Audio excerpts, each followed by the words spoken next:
This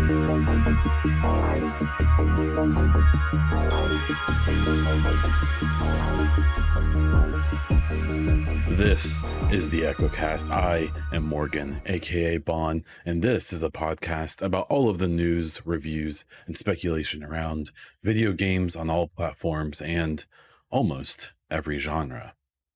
This week, we will be talking about Cyberpunk's new patch, Ubisoft's quarterly report, Horizon Forbidden West and its reception, Dragon Age 4's release date, and more.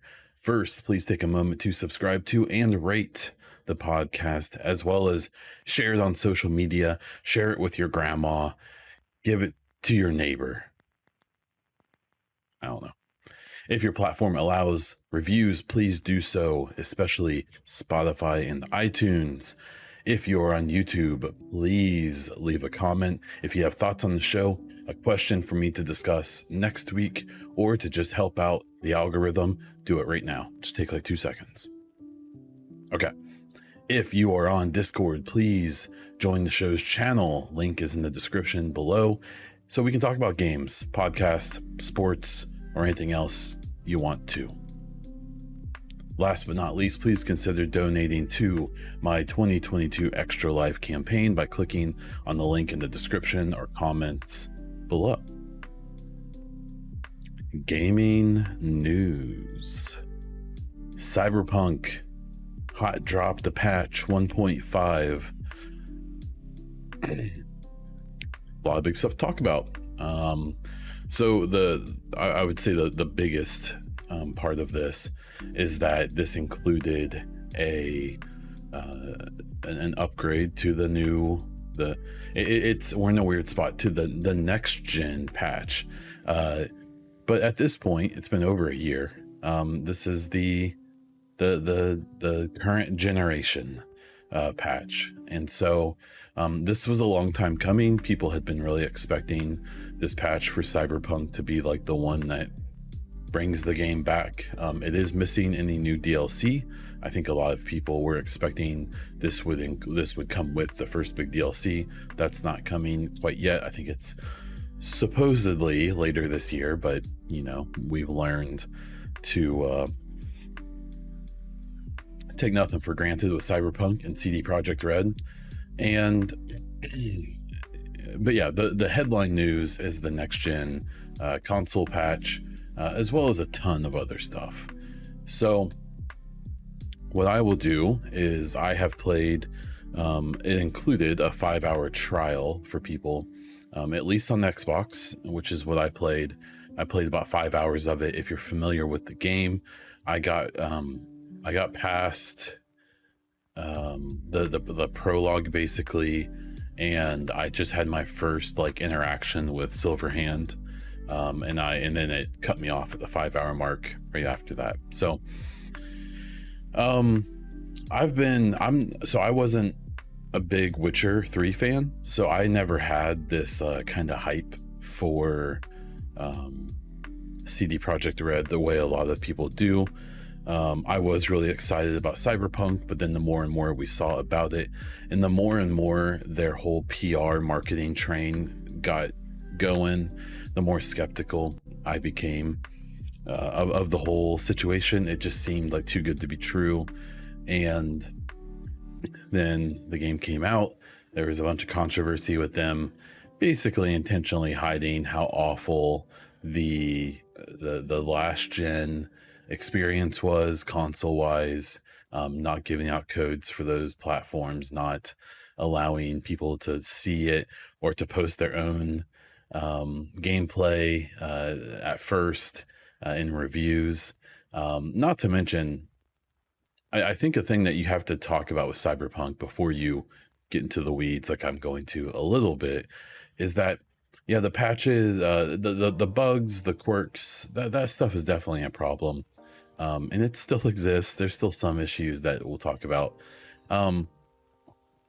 The real issue with Cyberpunk, in my opinion, is that they really believe their own hype and really portrayed that this game was going to be like revolutionary in the RPG space. And instead, what it is, and is today, even after this patch, is just like an okay RPG with a good story. So even though this is my first experience playing the game, I've actually watched, I think, at least 2 full playthroughs back when it came out, and I've watched all the endings and all the possible endings and stuff like that. And so like it's got a cool story. I don't think the writing's great. I think Johnny Silverhand is very cringy, and it's not even that he's unlikable. He's supposed to be unlikable, at least at first. I don't think Keanu Reeves' performance is good. I think it's awful. I think it's really bad. I don't think he's a very good voice actor, at least in this. And the whole game, much like the marketing and PR, had kind of our shit don't stink attitude of like, oh, this is gonna be the best RPG ever. The writing kind of has that too, where it's like, we are super cool and you think we're super cool and everything we do is super cool, and what it actually comes off as is like really pretentious and not very cool and kind of cringy, and just, I don't know. There's a lot of lines, especially Silverhand's, where I don't know. It's weird.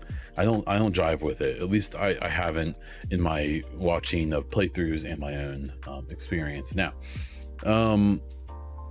so what this 1.5 patch brought, there was a bunch of stuff. So it was fixes. They expanded some of the romance stuff. I don't think there's new romances. I think there's just more content in the existing ones. Like the driving physics, they say, have changed. The driving feels awful. It feels so bad still, so it must have been worse before. The dialogue and stuff like that is cool, even though I don't love the writing. There are lots of choices, and it seems like you can attack things from various perspectives and angles. The actual gameplay, I think, is just atrocious. Your character is I'm playing with a controller, so maybe that explains it. I don't think it does. Character is very floaty and just doesn't feel weighted. And gunplay, I mean, this may be some of the worst gunplay I've played in a game in a long time. So I know some people have said like, oh, as you upgrade your character and get different abilities and perks, it gets better. I don't care. Like, the base gunplay should feel good, and then it should just get better as you add on stuff and figure out your play style and stuff like that. I don't like the way that, like, the hacking, like that whole part of the game, like, I know like you could really play the game just that way if you wanted. I don't think that even feels that good. I don't really think this game feels that good to play. And so I guess where I'm kind of at with Cyberpunk is that it is what I thought it was. It's an okay game that got hyped way too much, that came out in a position, in a state that it can probably never really recover from. Like, the thing you can feel like they improved the way the crowds look and feel, the way, you know, there's more random events that happen and there's more like dynamic things. But it still just kind of feels lifeless, and it still just doesn't feel good. Like, my favorite RPG ever, if you consider it an RPG, is Red Dead Redemption 2, or my favorite immersive AAA game or whatever. In that game, like when you're in, you know, the towns or you're riding down the road, like the other people you run into, you know, whether they're aggressive or they want you to leave them alone or whatever, or especially in the towns, like everything seems like there's an order. Like people are going places, they are coming from places, they are with people that they know. Like, and with this game, it just feels like there's just a bunch of NPCs just kind of just walking around, you know. I don't know. My dilemma was that when the 5-hour trial was over, I could pay $30 to buy the game straight up, or not, and I chose not to, and I don't expect I will. I would say 20 is the most I'm willing to pay for this game. I am interested. I would like to finish it at some point. I just don't I don't know. I don't care. I don't feel drawn. Like, I didn't delete it from my Xbox and think like, ah, man, I really need to jump back in there. What I really thought was, maybe I should fire up Division 2, or, oh, there's a Madden 22 trial, I'm gonna play that, or I've got a couple games I need to start. And then last, naturally, I need to finish that Mass Effect playthrough. So I don't know. I think that if you were already into Cyberpunk, it seems like this is a big update. I think if you had issues with it before, or you never tried it before, if you have access to the 5-hour trial, why not? It didn't convince me, and that's kind of where I'm at. So there you go. There's my thoughts on the Cyberpunk patch. I will finish with saying that I do think that it wouldn't surprise me if, when they release their first DLC, if they do like a bundle where you can get the game fairly cheap and then get the DLC. I might do that if it's reasonable. So we'll have to see. We'll have to see. The next bit is Ubisoft. They released their fiscal year 2022 quarter 3. So I believe their fiscal year goes across 2 years at a time. So I think it's midsummer to midsummer. So this is their this is the end of their quarter 3. So I assume the end of their fourth quarter is at the end of April, beginning of May. So basically the way it read, and from what I could gather from it, is Valhalla and Siege are doing pretty well. That bums me out about Valhalla, because I don't think it's a good direction for that franchise, but obviously money talks, and I am wrong. Extraction has 5 million players. That is a bragging point, and I get it to a point. The problem is I'm one of those players, and I played for maybe an hour, and I will never play it again. I think it sucks. I don't like it. I don't like the way it looks. I don't like the way it plays. It should have been a DLC or a mode for Siege. Them selling that game separately is kind of gross, in my opinion. And I think it being on Game Pass is perfect, because I think most people are going to check it out, say, nope, not for me, or that's interesting, and then never play it again. And I think we're going to see it get hyperscaped eventually. To be fair, it being attached to Siege may give it more life for longer, because the piggybacking that it can do. And then this week, they in the last week or two, they start putting out all these super goofy DLC stuff and cosmetics and stuff. Not my thing, but 5 million, for the devs that worked hard on that and are really proud of their work, whether I like it or not. That's a cool thing. A lot of people have played the thing that they worked on. So I will never complain about that. Skull and Bones was mentioned, and it is still in development. And that's kind of what we know about that. They did basically mention that in this next fiscal year, from April, end of April to beginning of March, or somewhere about there, the Avatar game for Massive should release. The Marios and Rabbids game sequel will be coming out, and they mentioned Skull and Bones again. That's when Skull and Bones should be releasing, is in that window. I guess it's primarily a multiplayer focused game now, which is what I'm pretty sure it was originally intended to be. I saw and touched this game at 2018's E3, and I thought it was almost done. So my favorite memory from that was asking, I'm trying to think how, I don't think there's anything wrong with me talking about this. So my favorite Skull and Bones story was during a questionnaire time. I said, hey, your idea for the multiplayer sounds a lot like the Dark Zone for the Division. Have you guys consulted with Red Storm or Massive about like issues they ran into with flagging rogue or flagging for PvP, and or having an arena where people of different power levels can be in the same spot, and about griefing and things like that? And they were offended, and honestly they basically said no, from what I remember. And you could tell that there was an ambivalence about the answer of like, how dare you think we would ask someone else for help? It was really awkward. It was like super, super awkward. And I have to admit, I feel bad for the devs working on that game. I don't feel bad for the people in charge of it, and the people I interacted with, because seeing that game turn into a complete shit show has been kind of funny, in my opinion. Mostly out of pettiness from me, but here we are. And one of the final points they made, which I have made lots of jokes about on Twitter in the last couple days, is Ubisoft wants to remain independent, but they will review potential acquisition offers. And the way I read that is that Yves Guillemot was saying that, and he was looking at the camera and being like, we want to stay independent. We do not want to sell. And then he looked at his computer that we can't see, and he was like yacht shopping. That he's like, oh man, when I have billions of dollars from this acquisition, I'm gonna buy that big ass yacht that has its own yacht. So I think that Ubisoft is ripe for acquisition. I think the best place for it to go would be Xbox, even if they don't make it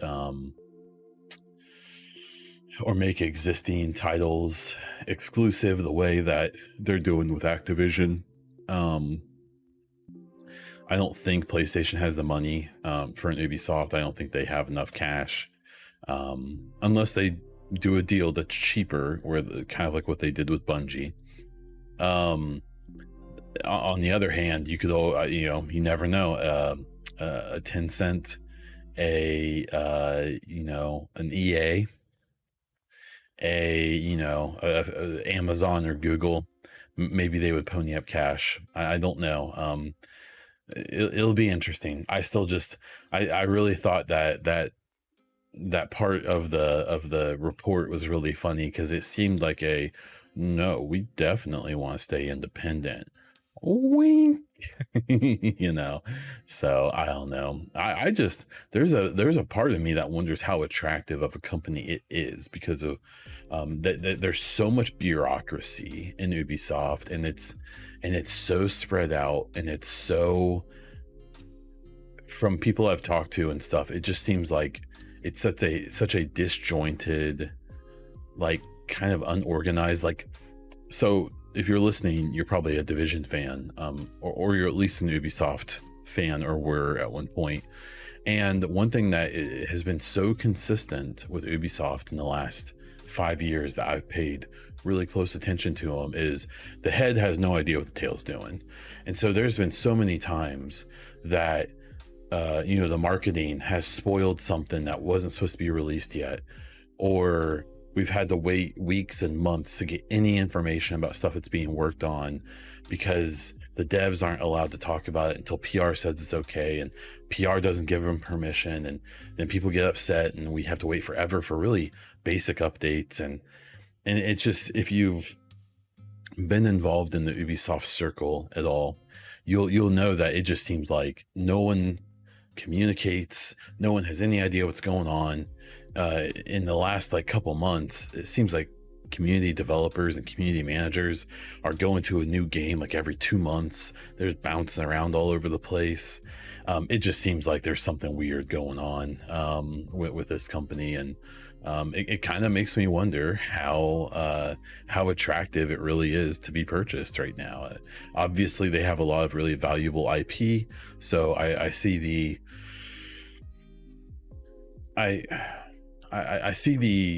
attractiveness there, but man, I just wonder if they ever did get acquired, how big of a restructure there would be by whoever would buy them, of just being like, okay, let's just burn this thing to the ground and let's start from scratch.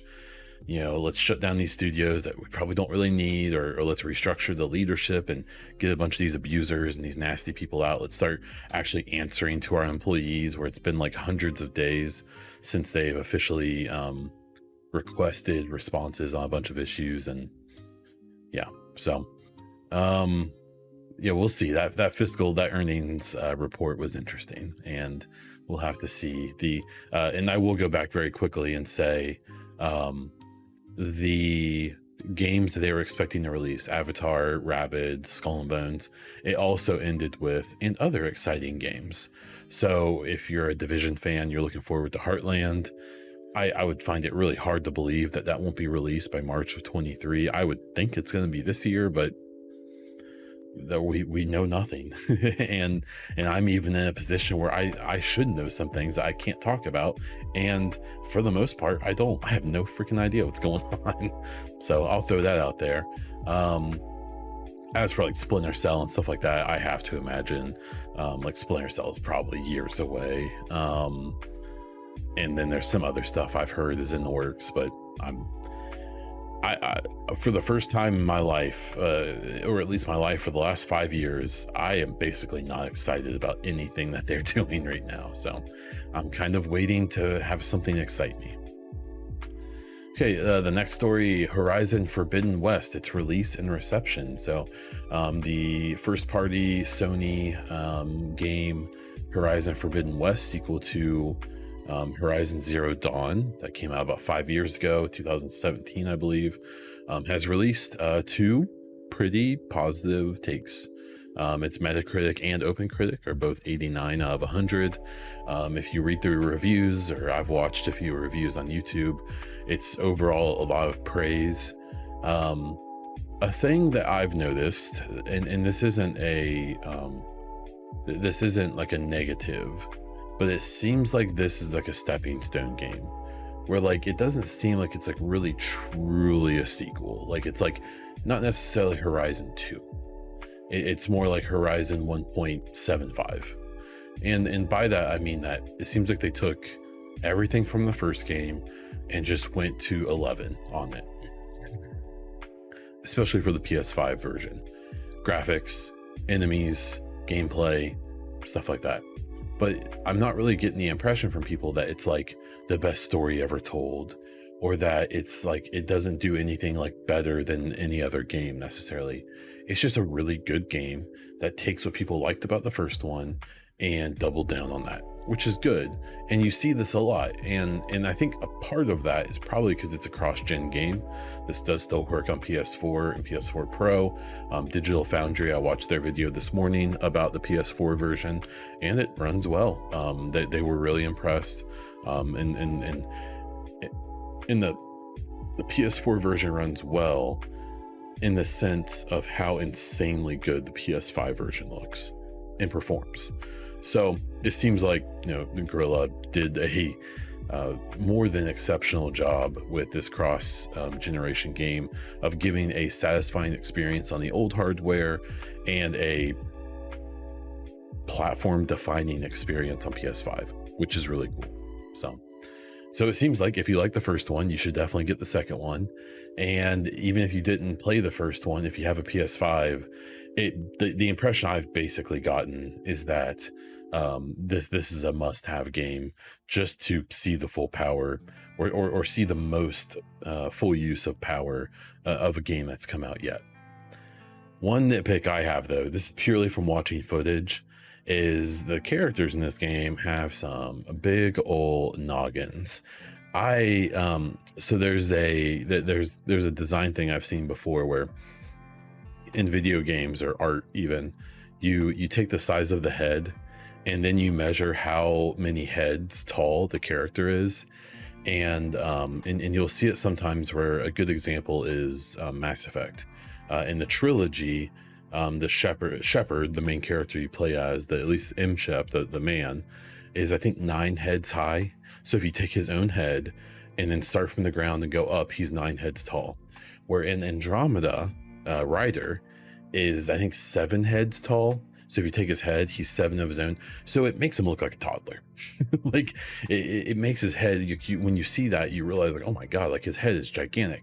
And I think that developers do this sometimes. They have to, it's probably easier to show animations on the face if it's a larger proportion of the body that we see. So it's easier for them to emote. Like when you watch a cartoon, you'll notice that, you know, for the most part in most cartoons, characters' heads are like disproportionately large on their bodies, because it's it's easier to show those emotions and stuff. And man, I haven't done it because I don't have the time, I don't have the desire or care. But I bet if you did the head tall test on Horizon, these things are like 5 heads tall. These people, they have freaking gigantic noggins. It is very distracting. Once I noticed it, I can't unnotice it. It like really, really is bothering me every time I watch footage of it. Now, beyond that, it's a gorgeous game. The use of color in that game, the environments are crazy.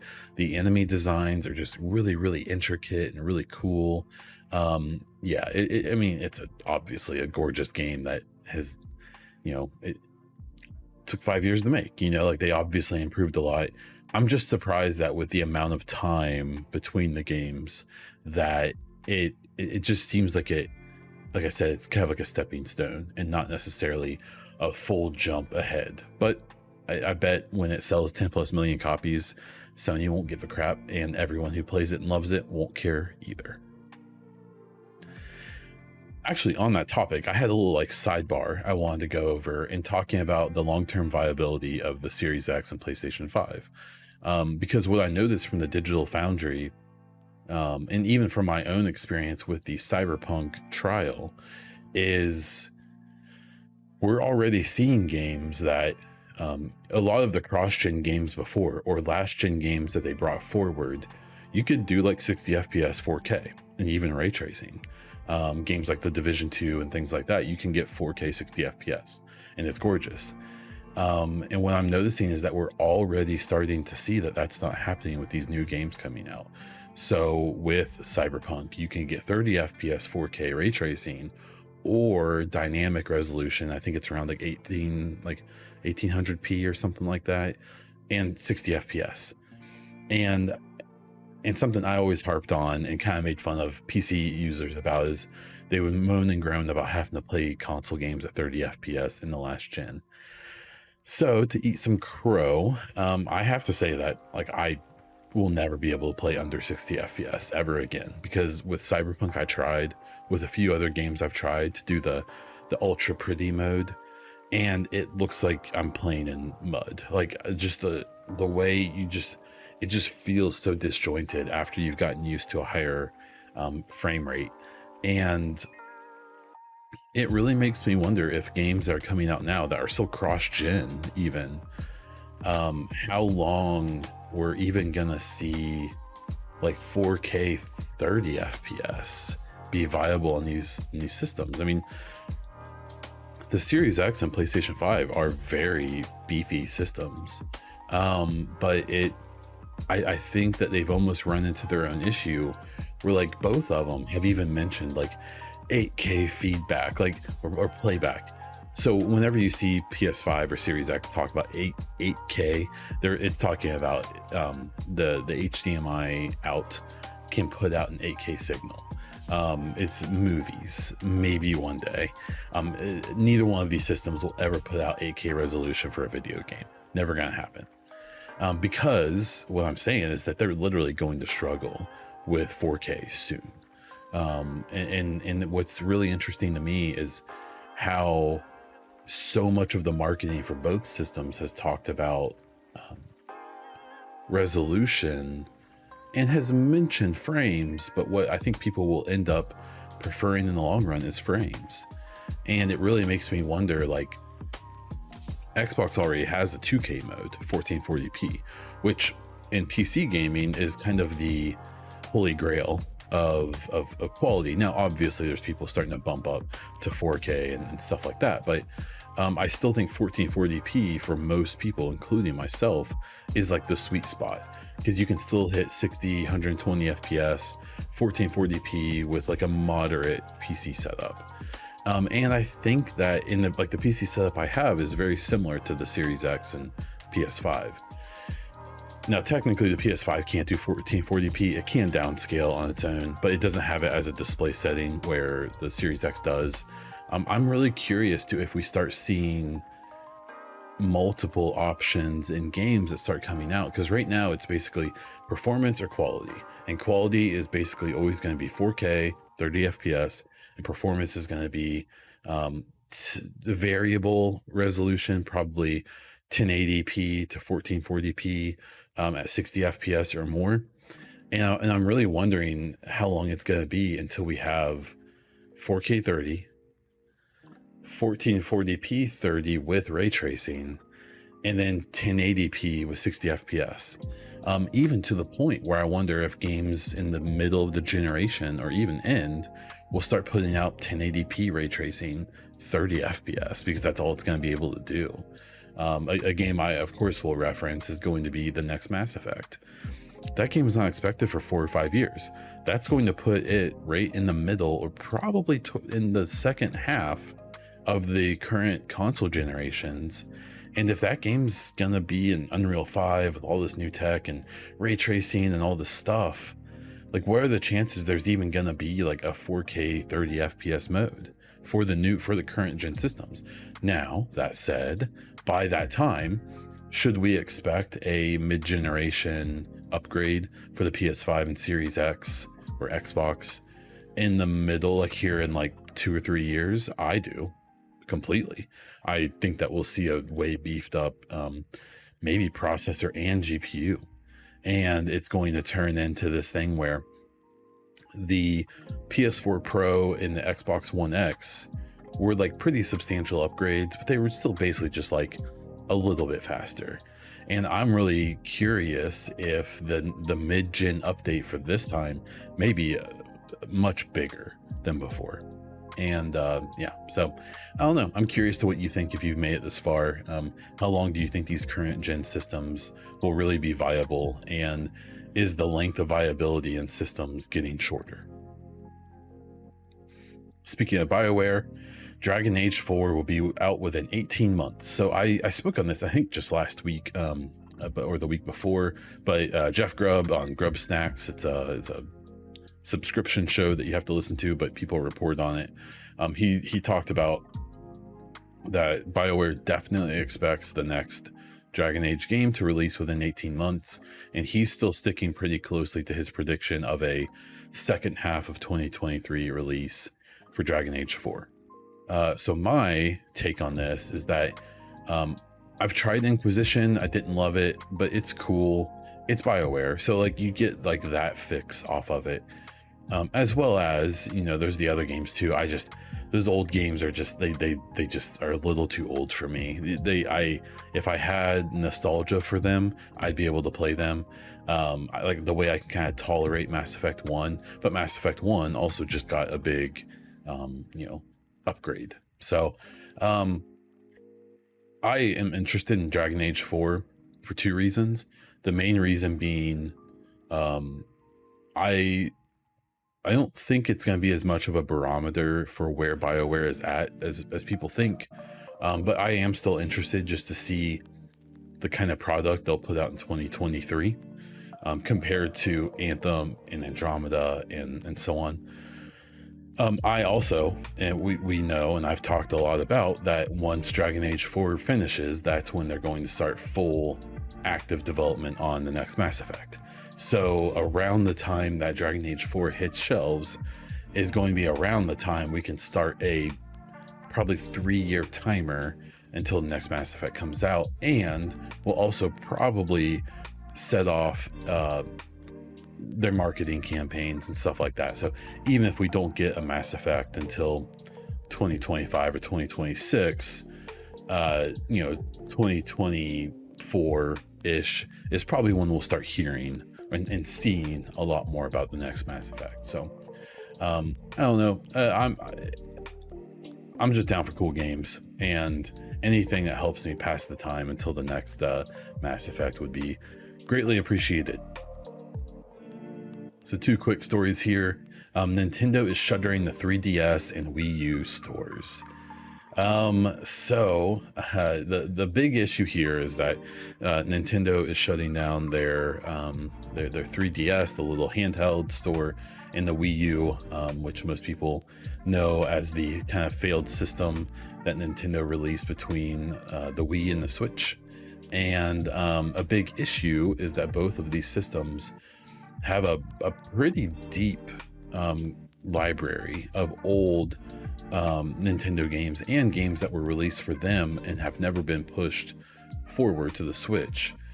And a big part of the issue is that They basically don't seem, Nintendo doesn't seem intent on bringing these games to the Switch or anything after that anytime soon, if ever. And on top of that, a big issue is that Nintendo is notorious for being highly aggressive legally with shutting down ROMs, with shutting down emulators, with shutting down even music of their games on YouTube and stuff like that. This is a problem if you're a big Nintendo fan, because they're basically going to get to the point where there's no way to legally play their old games in a modern situation. And you would think this would be a home run for them. You would think they would be putting out bundles of their old games, you know, slightly upgraded to new systems, and charge, you know, $60 for it, for a 4-pack of one of 4 of their classic games. But they don't seem to be into that. When I talk a lot about how Sony and Microsoft themselves are kind of going 2 different directions with the way that they're handling their business, well, then you've got Nintendo, who's like completely going a different way. Like if Sony and Xbox are going slightly different directions, you've got Nintendo going the other way. Like they're going a completely different direction, but they sell tons of units and they make tons of money. So they're doing something right, I guess. You always wonder how much a player base or community can take. And I'm sure that there's still tons of slack available for Nintendo, but at some point people are going to start getting sick of them basically disrespecting their own players. The final story that I have on here is Scalebound potentially returning. So Platinum Games, Kamaya has been talking about wanting to bring back the Scalebound franchise. So if you don't know, this was originally meant to be an Xbox exclusive, I think, for the Xbox One, maybe the 360, but I think it was the One. And it was a big deal. It was Xbox has issues with the Asian market, specifically Japan, and trying to get a game like Scalebound was a big deal because it was going to be exclusive, and it was from Platinum, and the only way you could play it was to have an Xbox. And they were really, I think, banking on that being a way to start making inroads into Japan and other Asian countries, where they don't even get their butts kicked in Japan. Like they literally, Xbox almost doesn't exist in Japan. I can't remember if it was the Xbox One or the Series X or whatever, but there was a sales stat once where obviously there's a shortage of systems, but there was a point where there was like the sales for the month or something were like thousands of PlayStations and like 37 Xboxes. Maybe it was a supply issue to a point, but they just get their butts kicked there. Xbox is much, much more popular in North America and Europe and South America, places like that. So this Platinum thing, that would be cool. I'm really curious to how this works, because it seemed like there was a lot of bad blood about the way Scalebound fell apart. But if they can kind of mend those old wounds, it would be cool to see them capture what they missed out on there, and see if maybe they can use that to push forward. Okay, so we have listener questions. We have two technically, from Master Prime this week on Twitter. The first one is, how important is a community manager? So this is probably stemming from a post I made on Twitter saying how lucky the Division community was for like 5 years to have basically Hamish and Yannick, and we had Petter for a long time. The Division community for a long time had a really consistent comm dev team, which as time has gone on, I realized isn't common. And in fact, it's highly uncommon for games to have, kind of set CMs for a really long time. And beyond that, the Division community was really spoiled by the Division, if you aren't familiar for some reason, had a show called State of the Game. And while it took breaks and it had moments where it waned and wasn't very common, there was a time that for years they did a weekly update to the Division. Through all of its trials and tribulations, Division 1 and 2, Um, they even did like E3 coverage that was like borderline 24/7. It was really impressive. And I think that that was a sign to me that the Division at one point was intended to be something much bigger than it ever became. Making a whole studio for your weekly update show for a video game, having a really dedicated team that only did that for years. I think that at one point they intended on that being a much bigger thing than it was, but things go the way they go. So how important are community managers? I don't know. I think that the people typing up the tweets that go out on a schedule and stuff are just kind of doing what they do. That's just their job. I think the ones that really are doing streams and stuff like that, who really do interact, are pretty important. I think it's tough because you have to have a balance. You need to be presentable and kind and likable, but you also kind of have to be a dick when you need to be. The Division community was kind of notorious for that, where one of the reasons I love Yannick, who's a much higher position now, but he was always willing to just snap back at people, especially when they deserved it. But I think, like, with as much turnover as it seems like that has now, it seems pretty common for a player base to not even know who the community manager is for a particular game they may like. And so I think they're super important, but I think that the importance of their work is like, it's like 90% of that is behind the scenes that you'll never see. The part that you see is probably the least important part, with their specific interactions and things like that. One thing that they probably are really important for is to kind of weed out good representatives in the community and stuff like that. That's something I always felt like the Division struggled with really, really badly. If you look at early in the Division's community, and even late, and even more recently, unfortunately, you'll see that they have a real weird way of choosing who they interact with to kind of be to support and stuff. Especially early in the Division, there was a lot of comm dev support for people who ended up being like really, really, really, really awful for the community and for the game, in my opinion. But that's just me. So I think they're important, but I think the most important work that community managers do, you'll never see them doing, is a big thing. Master Prime, second question was, can video games work like a therapy? I think that's subjective. I think that's person to person. Part of the problem is that so many of the popular games now are so stressful and anxiety inducing and things like that. Like for me, like Escape from Tarkov is a great fun game to play. That game gives me anxiety and lots of issues.